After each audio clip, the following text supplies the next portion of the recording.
Hi guys, and welcome back to Getting Into TV, the podcast, your home to learning everything there is to know about working in TV, from drama to casting to unscripted to documentaries to filming to locations, everything. This is where you need to be. I'm Tom Dix, an AP within the world of documentary. This week I'm joined by Joseph Marshall and Michael Lacey, who are the editor and director on Casualty, specifically Charlie Fairhead's last episode. We not only talk about that episode, but we talk about the process of creating stunts, working with actors, editing an episode of drama. So if you want to get into telly, this is where you need to be. Really hope you enjoy this week's episode. Joe and Michael, thank you so much for being on this podcast with me. I've spoken to yourself before, Joseph, about editing and just a lot about the process and how you got into it. So if anyone's listening or watching, please go and check out that one. It was really cool chat. But I'm really excited that we're joined by you, Michael, on today's episode, just because obviously directing Charlie Fairhead's last episode of Casualty, pretty big deal. Also, can I just say, very good episode. I'm just really excited to chat to the two of you about the relationship between director and editor. Cool. No, Thanks thank for having you. us. Pleasure. Yeah, thanks for having us.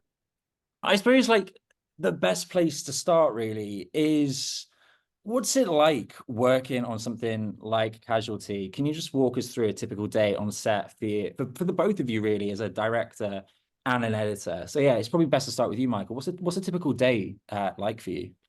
Well, a typical, yeah, I mean, it's normally quite, the nice thing about Casualty is you have the character-driven drama, and then you have the stunt element, and you have a lot of location work, which is good. You're normally on camera for 8 o'clock. The night before the shoot, you're normally kind of going through your day's plans, making sure you're very well prepped. And then it's quite relentless then, really. I'm trying to think how many scenes we have a day, Joe. Probably Normally 5 or 6. 5 or 6, yeah, 5 or 6 scenes. Some are complex, some involve, some are emotional. The studio's quite contained, but also quite involved. Lots of movement, lots of kind of choreography, which is exciting. You have all the medical aspects of it on Casualty, which can be exciting. So they're quite involved, quite busy. You've got to think very quick, work very quick, work fast, but the crews are amazing. We did a few days running on Casualty a few years ago, and can definitely vouch, like the crew on Casualty are just really nice. It's one of them productions, like it's a really good learning ground for anyone that wants to get into telly, but definitely agree with what you say. It's a really nice team, but very Yeah, busy. yeah, they're a family. They are a family, very close knit. Everyone knows each other. And it's just a pleasure to be around, really. Kind of, it has an energy and an Yeah. identity. I think it's unique, isn't it, Joe? Yeah, definitely. No, it really is. And what about you, Joe? And What would a typical day like be for you once I suppose actually, because I know we've spoken about it before, but when you've got them rushes from the end of the day, what was the process like for you? What's a typical day?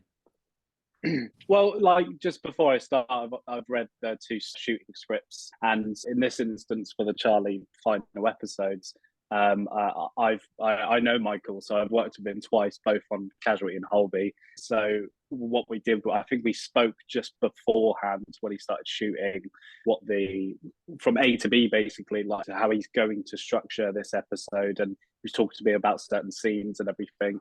So when I got in the edit, I think the first stuff you did, Michael, was it the 80s stuff? Was it? we shot the 80s stuff first, yeah. Yeah, we Yeah. did. So already that is completely different from what we do usually on Casualty. Usually it's modern day, it's with the times and everything. But obviously, this being a special 2-parter, I knew the 80s stuff was going to be very different from what we've done before. So we had a few discussions about that. We actually had an assembly editor on it as well, called Owen Price, who's a fantastic assembly editor, and we go through the scenes together. And there was a lot. There was a lot to do. But on an average day, I would come in. I'd have what Michael would have shot the day before. Sometimes I get a text from Michael saying, Panicking. how the day went. Yeah, just how the day went, and it went really well. And just kind of any tips I need to know about the scene, if anything changed last minute. So having that communication. So when I'm working with Michael, we're in constant communication. But if I'm working with a completely brand new director, you kind of have a quick chat, and it kind of that sort of friendship, I like to call it, kind of grows over that process when it's a new person. But it's exactly like when Michael did his first Casualty, and I worked with him on it. Every day I get the scenes and put them together, and they get sent out, and Michael can view them every night, and then eventually he'll come into the room and we'll work together. Nice. So it does seem like a pretty cool relationship. How important do you think the relationship is between director and editor?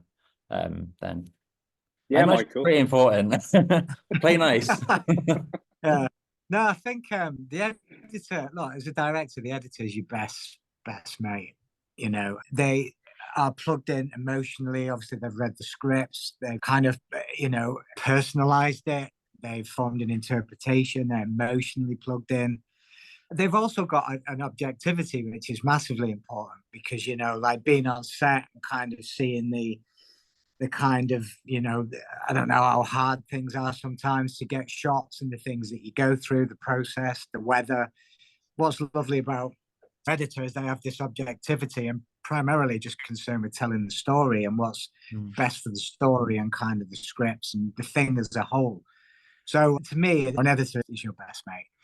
What I love about Joe is he's calm. And it's also important to have fun and enjoy the process.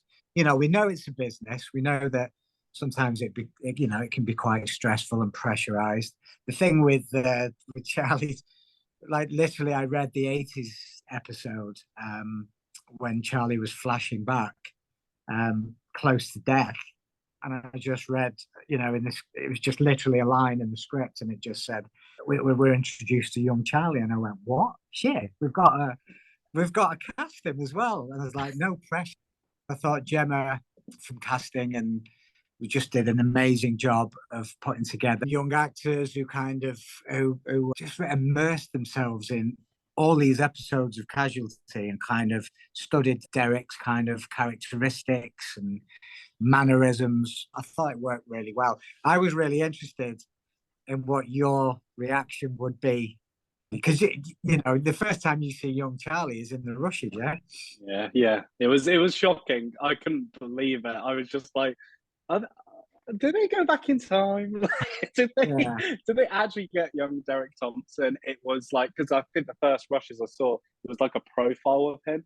And I was like, oh, wow. I was like, that is amazing. So, yeah, fair play to casting and everyone. It was perfectly casted. I mean, everything about that whole episode and then 2 episodes I thought was just beautiful. But like what you mentioned there about the whole 80s stuff, like directing and editing like Casualty, like you say, it can be fun.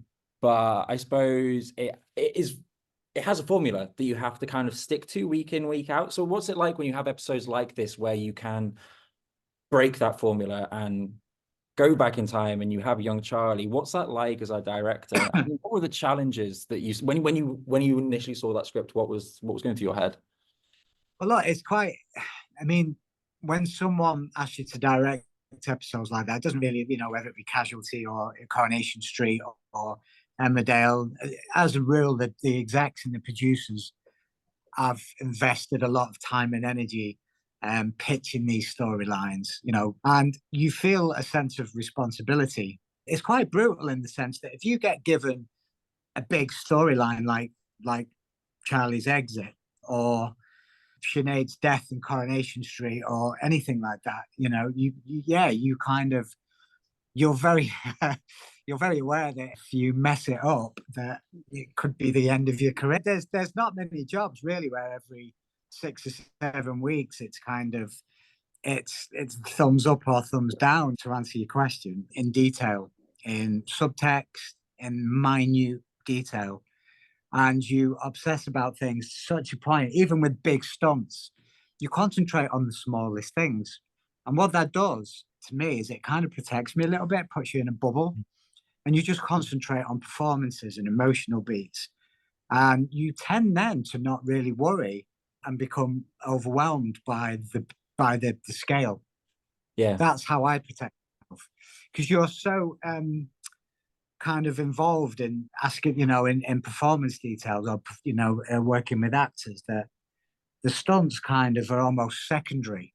I think where you could go wrong is think about the stunts and think about all the pressure and the sense of responsibility. But now you just bury yourself in the detail. And what's lovely or might be nice for Joe is that's the first thing he's picking up on, isn't it? You're picking up on the detail. You're picking up on the performances are great. You're kind of moved and you're plugging in and feeling it. Yeah, I think Michael is very much an actor's director as well. Like those performances that come through are just incredible, and he's right, definitely right about the stunts. But when I read the script and I saw there wasn't one, there wasn't just two, there was 3 stunts in the block of Casualty in the two part. I was just like, whoa. But again, like just performance like overrules it, and especially on this 2-parter, it was just brilliant to see. I think a big shout out to Stevie, Ellie, for this. She did an absolutely incredible job in that scene with Charlie when he says, "I'm going to retire." And I can't tell you the amount of times I cried every time I had to play it back just to make sure the edit was good, even before Michael entered the room, because it was just so good. And also, it was just so real, because this is a guy that has been on the show for 30 plus years.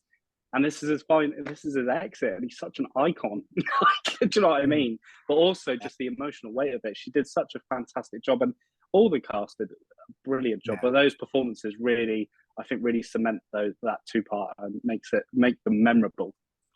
Yeah, you know, in terms of even like camera placement, for me, it has to be emotionally. You know, I'm emotionally led, so the camera placement is kind of built around that. You know, same with stunts. What you kind of go through all the complex elements in a stunt. It's like, but what underpins that? You know, what drives that? What motivates that? And it should never really be, in my opinion, you know, technically led. And you're surrounded by technicians, brilliant technicians, who are kind of, this would look cool. Well, that'd be a nice shot. And really, like I was saying earlier, everything, as long as you go back to what's important and what the scene's about, and you know, kind of the emotional weight of those decisions, then I don't know, it kind of, you feel confident with it. It gives you a confidence to make decisions. No, that makes complete sense. I mean, just talking about like what you were talking about there, just about actors and about creating that emotion within the scene. What is it like? Say, I mean, for people listening to this, they tend to be people just getting into telly or want to work into telly. What is it like working actors then? On long running shows like soap and continuing drama, it can be quite daunting because you're fully aware going in that these actors have played their characters for a long time. They know their character inside out. They're shooting, but it's so fast. They're shooting 4, 8, 12, 16 episodes at a time, all completely out of sequence. Some directors, talk to actors. Some directors don't. They're more visually led. So what happens is they monitor themselves and naturally and understandably go into autopilot. Sometimes by asking questions, and sometimes by your energy and passion, how you come across. You can turn a light on, you turn them off, you can snap them out of autopilot and engage them. And you see the light come on, and then you see them go, okay. Yeah. Sometimes you personalize the scene, and an actor, I think, responds really well to that. You know, and you never tell them what you think they should do. You just, sometimes, to me, it's just about that, asking questions and engaging, and the energy you bring onto a set, the relaxed atmosphere you create on a set. I was listening to a podcast, Directors UK podcast with Steve McQueen, and someone said to him, "What's your secret for working with actors?" And he said, "I just always have a really calm, relaxed set." And I was like, no way. Because I've always subscribed to that, but without really knowing why. Because then the actors come on, they feel comfortable, they take chances, they feel like they can play and try things. Where if you set strained and stressful, where, you know, we do work really quickly and it's easy for that to happen, I think it goes against you. I'd completely agree. And I mean, when you've got actors that are comfortable, obviously they then go on and make some great performances, which then people like Joe get to edit. So when you're in that edit then together. What's that relationship like between the two of you? It would just be great to kind of like talk a bit about how you decide an episode to be cut. Obviously, you've got the script and you've gone through the pre-production stage beforehand, Michael. But when you get into that edit, how much does it change? And yeah, what's it like being in there, seeing what you've... Well, I'm not just saying it because he's there, but Joe's a very talented editor. And what I like is I have the edit in my head anyway, which again helps you when you're shooting. You have to have the edit in your head so you can be economical. I'd like to think I kind of know what Joe's going to do, but what I love is also when Joe puts his stamp on it. So you want an editor to be creative as well, not tell him how to cut it, what you want to open on, kind of what you want to end on. I want Joe to be creative. And what I love is you just know he's going to do a really good job. And it's just refining that then. But with an editor like Joe, I kind of look forward to coming into that first day and I just know we're going to enjoy the process. Some editors, they've kind of read all the books in the blink of an eye by Walter Murch. They're kind of in love with the academics. That's the wrong word of editing. What's the word? The craft, yeah. The craft. They talk about the craft, but when you see what they do, it can be really formulaic. It's not emotionally led. Good editors are emotionally led. Again, they plug in, they feel it. They kind of stay on. It's not about seeing everyone that talks, and that's what I love about working with Joe. He has an interpretation and a feeling, and that's what makes it enjoyable. What was it like then, Joe, editing this particular episode? When I got told it was Derek's last one, because I'd already been asked to do this block without knowing what the story is. That's kind of usually the case when you're an editor. And then I got a phone call from the post producer, Lou Prendergast, and we just having a chat. And she was just like, "You do realize this is Charlie's last episode, don't you?" And I was like, "What?" It did feel like, oh, okay, this is a lot of pressure. And then I heard Michael Lacey was directing it, and I just relaxed straight away because I just knew we were going to have so much coverage. And that was the thing in the edit, like working on this block, we had a lot of coverage. So we really, really got to play with a lot of the scenes and, even swapping scenes around and just changing the shift of the scenes, especially in the second one with the flashbacks, and just really just going for it. And I know what Michael means about formulaic and everything. I feel like when I'm in the edit with Michael, he's just like, just go for it. Like, give it a try. Like, give this a try. If it's problem solving or we're trying to get a different reaction out of the scene, we really, really played with it. I think you'll agree, Michael, wouldn't you? I think we really just went for it on these two, and just had a really good time as well. And like Michael says, one of the most important things about being the edit. Remember, he's saying like the editor's your best mate, but you're in the room with them for 2 weeks. I think I sent you a photo, Tom. But my door sign, which says the episode, my name and his name, I put a sad face and a smiley face. So every time Michael would walk to the room and just come and chat with me about what he shot today, I go, right, which one are you feeling? And it would usually be the smiley face, which is great. And it's just little things like that. And we do it with our fantastic producer Gwen as well. But again, it was just getting those scenes, those emotional scenes, and kind of even the stunts were just really brilliantly done. So, well done to all the crew on that as well. But it was just a huge honor. Yeah, I don't suppose there was a specific moment during these two episodes that when you were editing, where like the two of you were kind of just sat there and you were having a different plan for it, Michael, but then you both just discussed and it kind of shaped something memorable. I don't know if there was a conversation that you had where you were both like, we should do it like this in order to make it a better product, if that makes sense. I think you have to find it sometimes. Sometimes it sounds cheesy, but sometimes it takes on a life of its own. And I think that was definitely the case with the 80s episode, if you agree, Joe. I think, we basically initially cut it more or less as scripted, which made perfect sense. It kind of evolved a lot. I mean, Gwen as a producer because it was a tough block, a really, really tough block. It was very, very ambitious. And Gwen was amazing. And I also big shout out to Liza, obviously trusted us with this block. But John Seven, the exec, really pushed us. And I kind of learned a lot from that. Just in terms of the narrative and swapping, like you said, Joe, swapping scenes around and, ways of turning the heat on. putting pressure on young Charlie, which ultimately informed who he became as a man. Because that's what it was. It was a coming of age story, both for Ellie, who plays Stevie, and for Charlie. Because ultimately, at the end of that episode, Stevie takes over from Charlie. You know, she takes over the mantle, and we found it as we went along, and that can be tough when there's almost like it seems. Or there were days when it seemed like an infinite amount of options, of an infinite amount of ways of cutting it. And sometimes you can get lost in that. I've never really had that before. Well, to that extent, anyway. There was so many things you could do, and we got lost a little bit, I think, which was really nice. Then when we came back out the other side, I completely agree. I think one of them. I think I'm allowed to say this, by the way. I will check with the Casualty publicity, but anyway, one of the the biggest parts of the the part 2 episode was obviously Charlie leaving the ED and leaving in his car. I think it was the original car, wasn't it, Michael? I think it was the actual one he drove back in 1986. It's the exact same car. So it's amazing they sourced that. But that's quite a big scene, is him driving off into the sunset. Originally, if you watch the scene, Charlie's walking out the ED, Josh and everyone's in the pub, and Josh is doing a speech, and he's like, "We've come up with an idea, give you this car," and they go out and see the car. Originally, that was like 3 different scenes, wasn't it?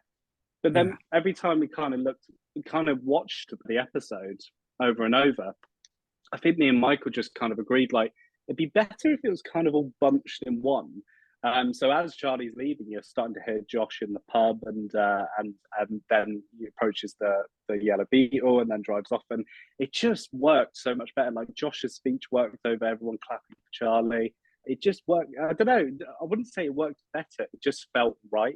That's the thing with editing. When you can feel it's like you're getting emotional when you're getting all the information, it's working right. But that was a good example of like completely like changing the script a little bit, but visually it's just a bit better. 100%. That's what we did in the edit, and correct me if I'm wrong, but that's kind of your idea as well, Joe.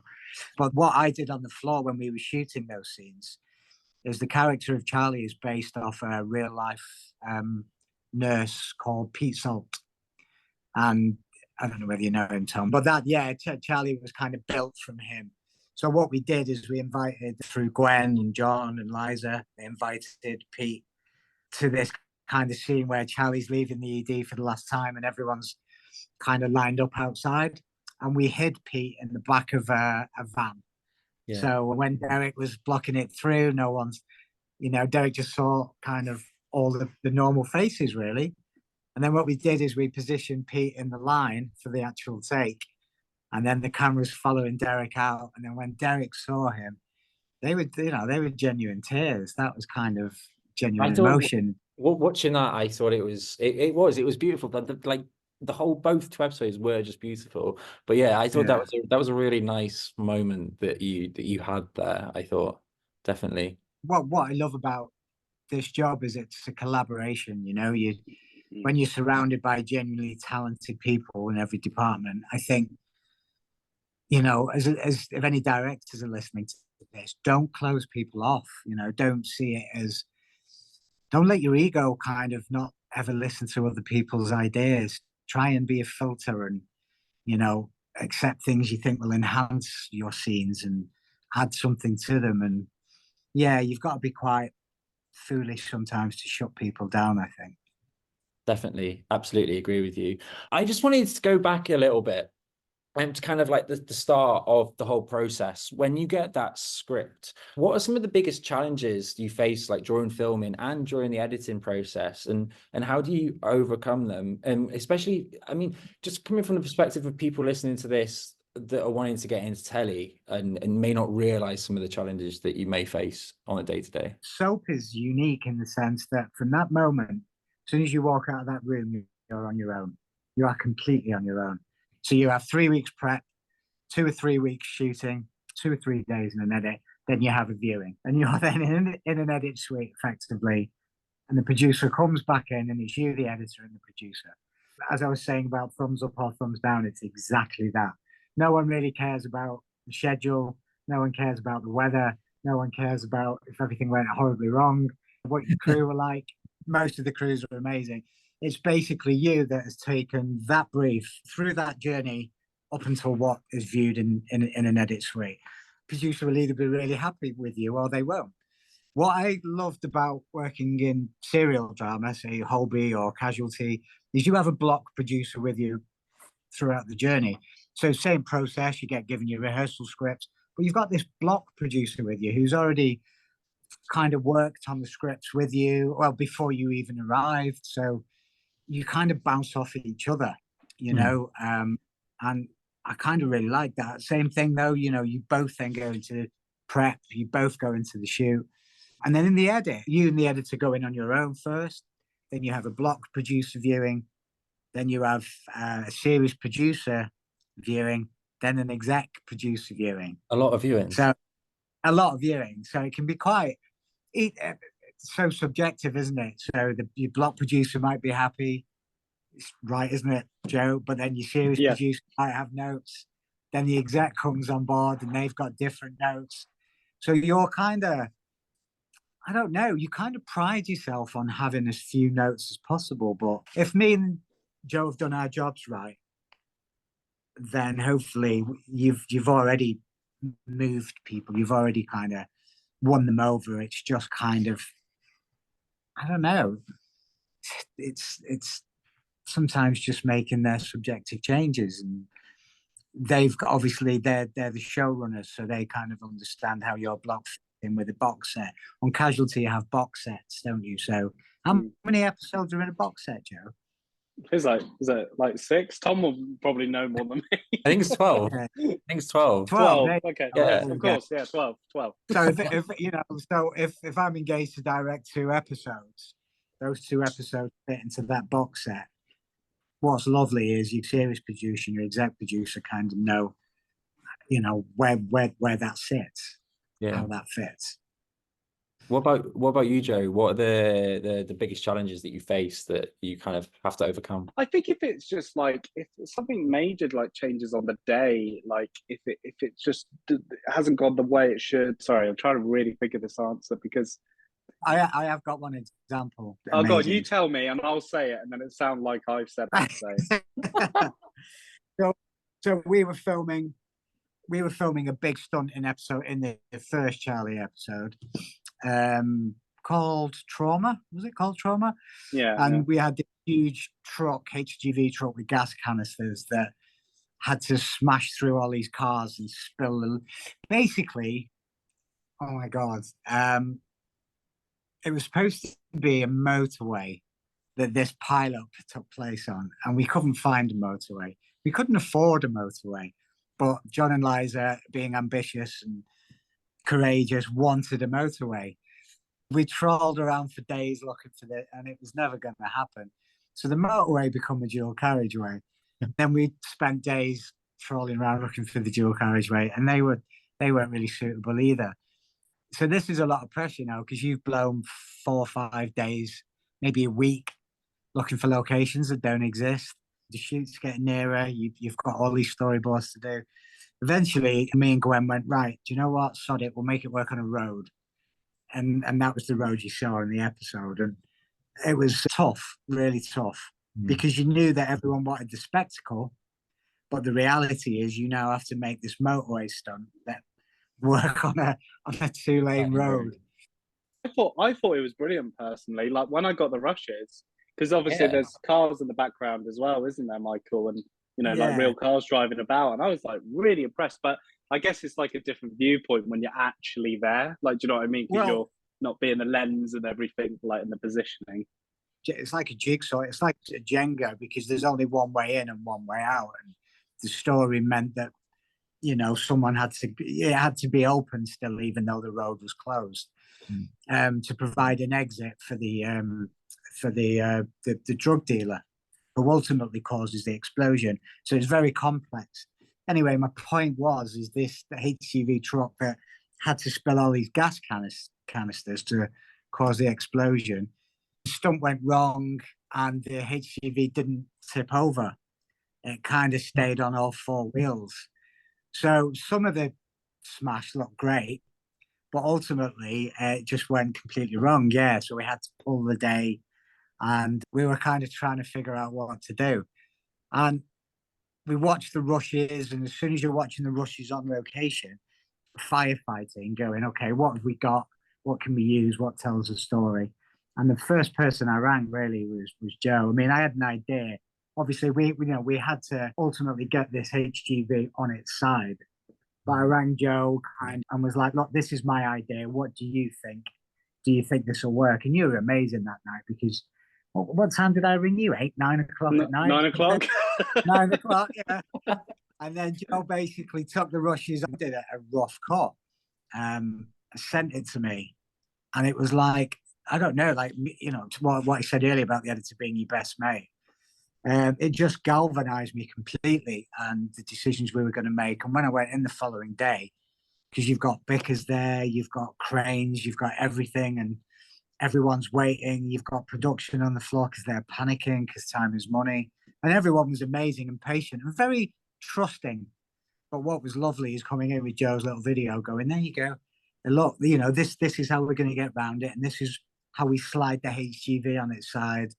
As long as we can pull it across the tarmac, 10 feet. You should see, like, the sense of relief was palpable. And it was, everyone was like, oh, yeah, it's going to look great. It's going to look great. And then morale went straight back up again. But that kind of dedication and passion and, like, what can I do? How can I help? Was brilliant.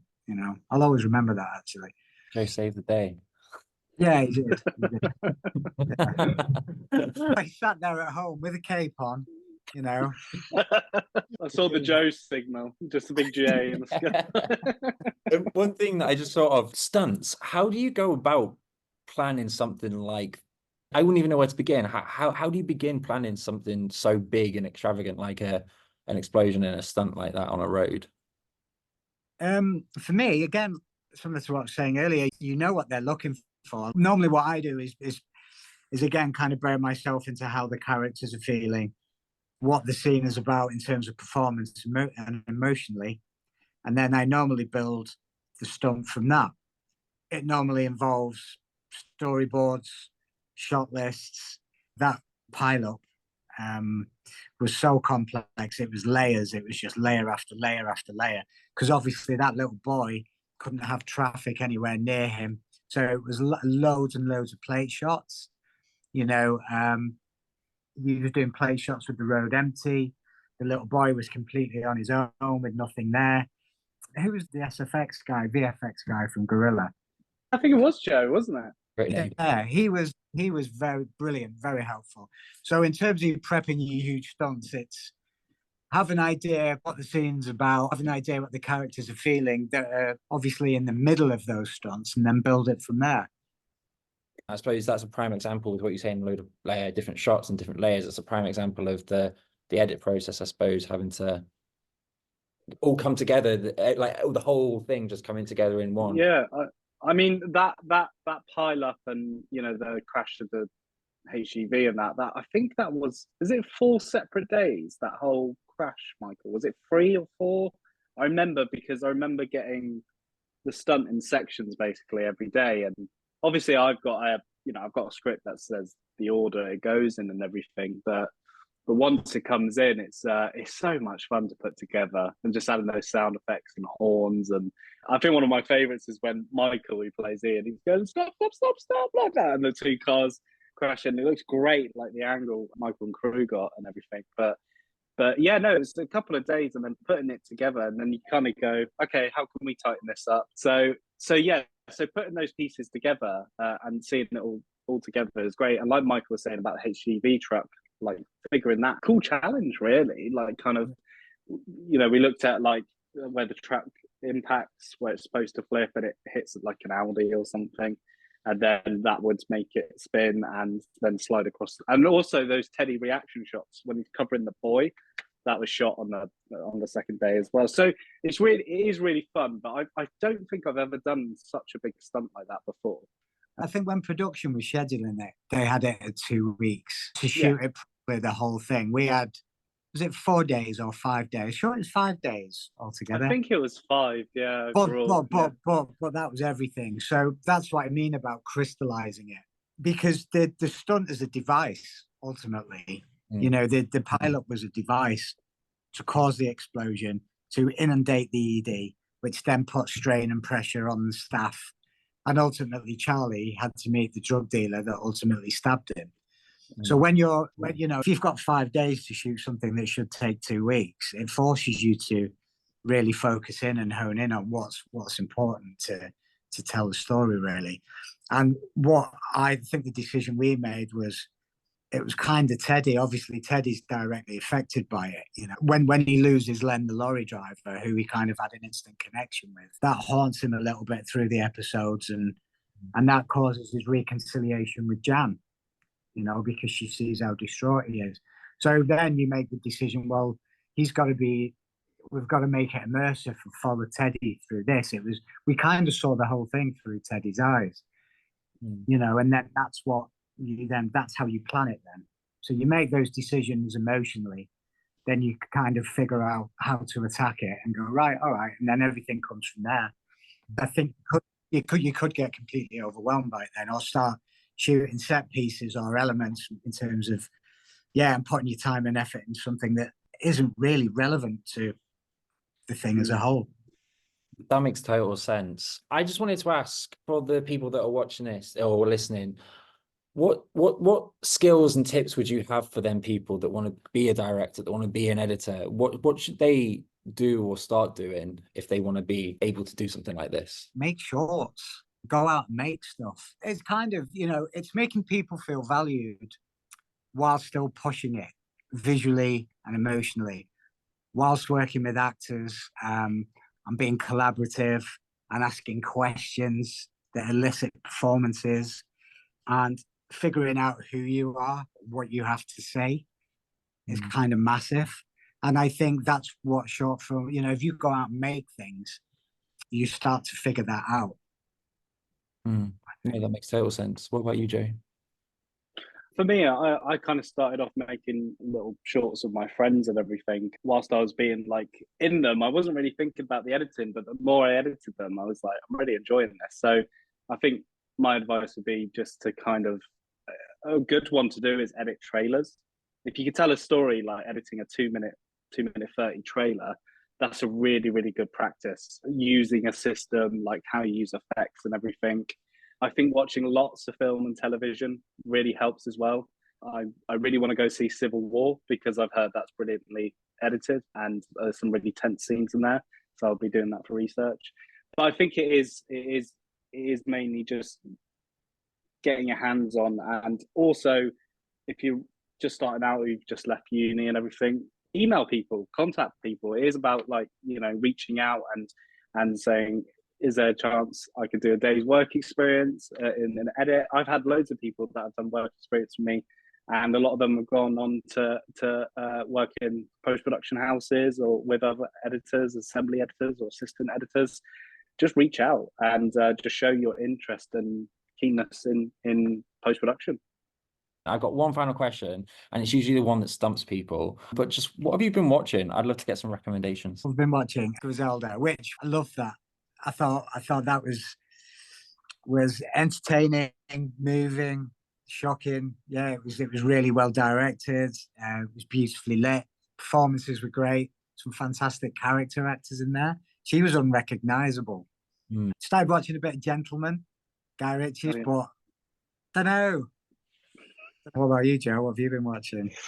I recently just watched the first episode of Fallout, which is obviously based on the video game. I've never played the video game, don't really know much about it, but I really, really loved that first episode.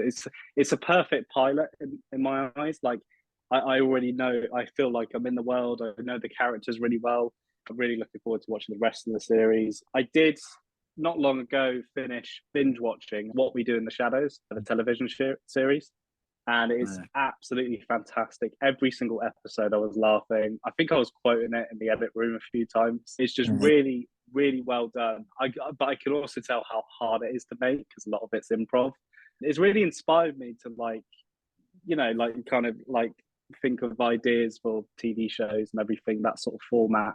And yeah, so I've been watching that. I mean, I'll definitely. I think This Is Gonna Hurt blew me away. I just thought it was beautiful, heartbreaking, funny. One of the best things I've seen for a while. Yeah, on TV.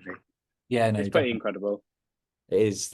I mean, there's loads of great stuff out there at the minute. But thank you so much to both of you for chatting to me. It's just been really interesting just to talk about, I suppose, the relationship between the two of you, between the two roles. And hopefully people listening to this will have learned something. Thank you so much, guys. It's been a really good chat. No, pleasure. Thanks, Tom. Pleasure. Thank you.